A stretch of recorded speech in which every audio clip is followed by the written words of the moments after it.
¿Cómo comenzó todo? El origen del universo. El surgimiento de la vida. La existencia misma. 3 misterios. Una búsqueda. Religión, filosofía y ciencia han intentado explicarlo. A veces en conflicto, a veces en armonía. Pero siempre movidas por la misma pulsión, la necesidad de sentido. Y aunque muchos han querido ver en la ciencia el fin de la fe, la historia nos revela algo muy distinto. Algunos de los más grandes científicos no solo eran creyentes, eran religiosos. No se conformaron con creer. Tampoco se detuvieron en rezar. Fueron monjes, frailes, sacerdotes. Y también, pioneros del conocimiento moderno.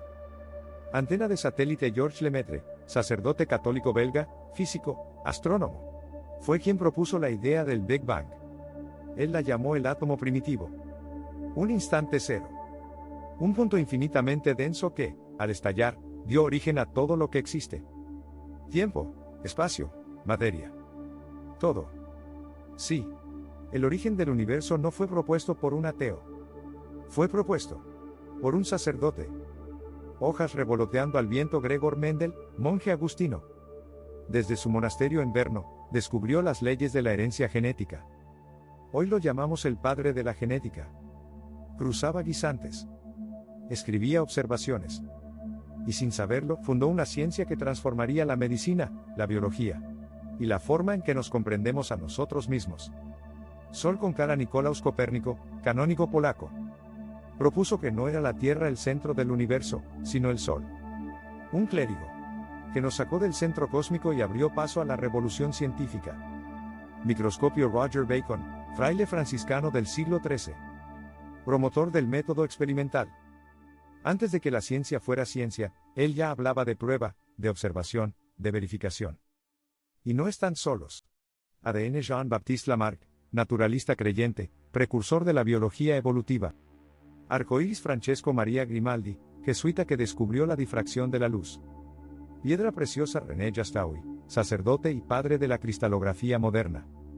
Alambique. Julius Niewoland, el químico sacerdote que contribuyó al desarrollo del neopreno. Cerebro. Teilhard de Chardin, jesuita, paleontólogo, místico. Propuso que la evolución no era solo biológica, sino espiritual. Todos ellos vieron en el universo una armonía, un orden, una inteligencia. Y entendieron la ciencia no como oposición a su fe, sino como una forma más profunda de adorar. Hoy, la física moderna describe un universo increíblemente ajustado. Una explosión inicial de energía, medida al milímetro. Leyes físicas constantes. Una gravedad exacta. Una velocidad de la luz que no varía. Una cantidad precisa de materia oscura. Fuerzas subatómicas equilibradas. Ni más ni menos. Una desviación minúscula en estos parámetros. Y el universo jamás habría albergado vida. ¿Es azar? ¿Es necesidad? ¿O es un diseño? Por más que avancemos, hay preguntas que siguen sin respuesta. ¿Qué había antes del Big Bang? ¿Cómo surgió la vida a partir de materia inerte? ¿Por qué existe la conciencia? ¿Por qué las leyes del universo son comprensibles? ¿Por qué algo, en lugar de nada? Y más aún, ¿por qué sentimos? ¿Por qué buscamos amor, belleza, eternidad? Hay ecuaciones que no pueden resolver el alma. Ni siquiera los más grandes escépticos pudieron ignorar el misterio. Al llegar al borde del conocimiento, muchos de ellos, aunque no creyeran en Dios, sí creyeron en la grandeza del misterio. Porque hay un punto donde la razón se inclina en silencio. Cerebro. Albert Einstein, agnóstico convencido, no creía en un Dios personal. Y sin embargo, se maravillaba ante el orden profundo del universo. Dijo: lo más incomprensible del universo es que sea comprensible. Para él, el solo hecho de que podamos entender algo del cosmos, de que las matemáticas, creadas por humanos, puedan describir la realidad, era un milagro sin explicación. Einstein también hablaba de lo que llamó un sentimiento cósmico religioso.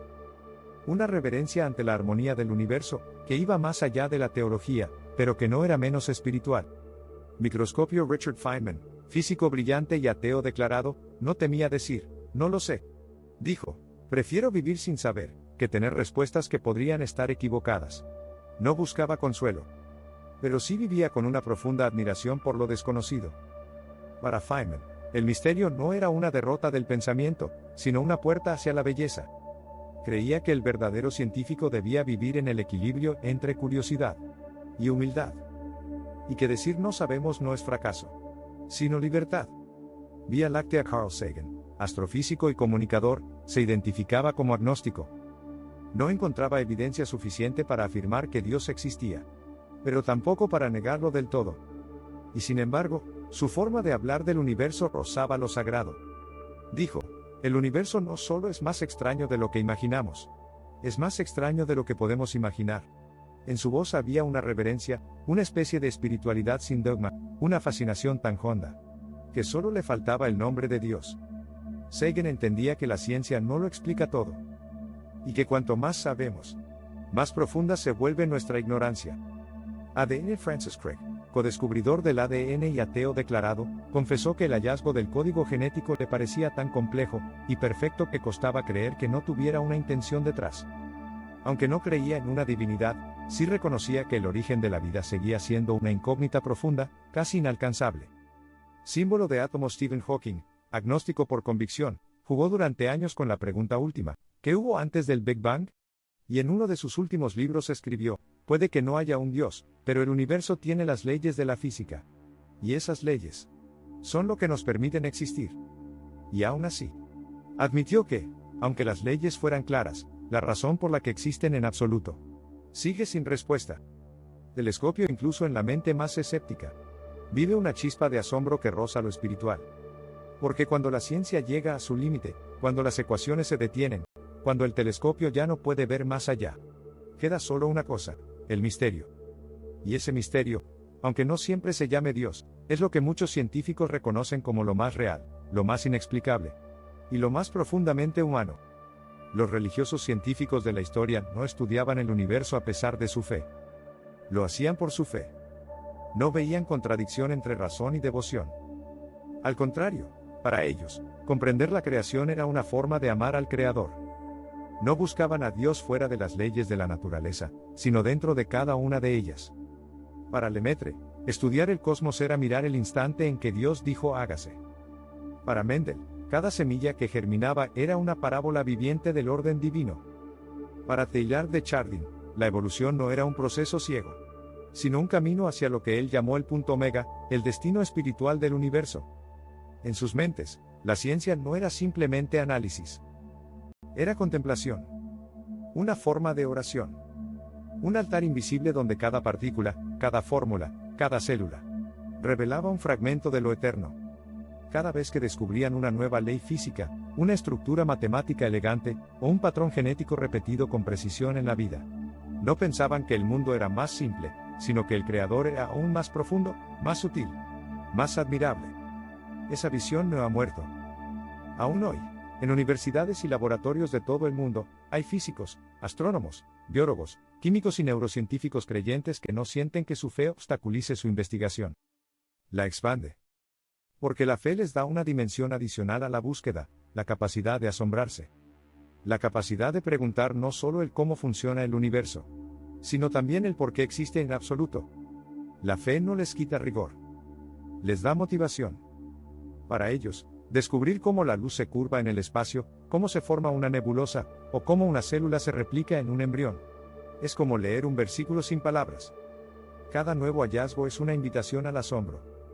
No buscan milagros que contradigan las leyes naturales, sino la presencia de lo divino en las leyes mismas. En sus ojos, el universo no es un accidente. Es una sinfonía. ¿Y si hay música? ¿No podría haber un compositor? En este cruce entre ciencia y fe, entre fórmulas y plegarias, entre telescopios y silencios, descubrimos que la mente no está reñida con el alma. Al contrario, una puede llevarnos hasta el límite de lo comprensible, y la otra, tal vez, a cruzarlo. Quizás. No se trata de elegir entre ciencia y religión, ni de hacer de ellas dos bandos enfrentados en una guerra que nadie pidió.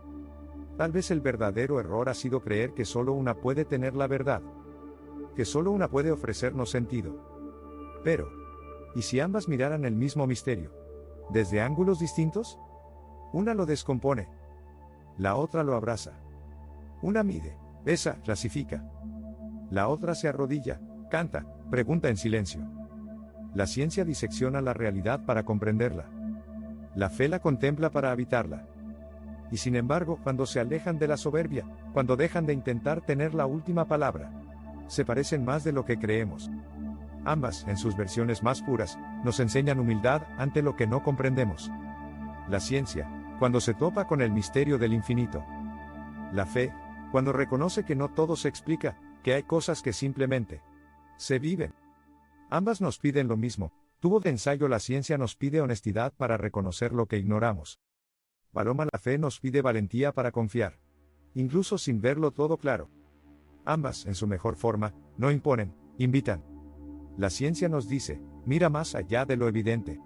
La fe nos susurra, mira más allá de lo visible. Y si abrimos los ojos lo suficiente, tal vez descubrimos que la separación entre ambas no está en el cosmos, sino en nosotros. Porque el universo no divide. Solo es misterioso, enigmático, profundo. Quizás sea tiempo de dejar de usar la razón para negar la fe, y de dejar de usar la fe para rechazar la razón. Tal vez sea hora de aceptar que no son enemigas, sino hermanas. Hijas de la misma madre, la necesidad humana de sentido. Porque, al final, la ciencia no responde a todas las preguntas. Y la fe no teme que la razón busque. ¿Y si lo más sabio no fuera elegir entre ellas, sino caminar con ambas? Una en la mano izquierda, y la otra en la derecha, mientras avanzamos hacia el misterio que nos dio origen. Si hemos logrado comprender la materia que compone las estrellas y los átomos, si hemos desentrañado las leyes que gobiernan el espacio y el tiempo, si hemos avanzado hasta imaginar el mismo instante en que surgió la vida, ¿cómo es posible que aún no comprendamos del todo lo más profundo de nosotros mismos? La conciencia que nos hace ser yo. El amor que trasciende la lógica. La belleza que nos emociona sin necesidad de explicación. Es en esas preguntas donde la ciencia, con toda su potencia, encuentra sus límites.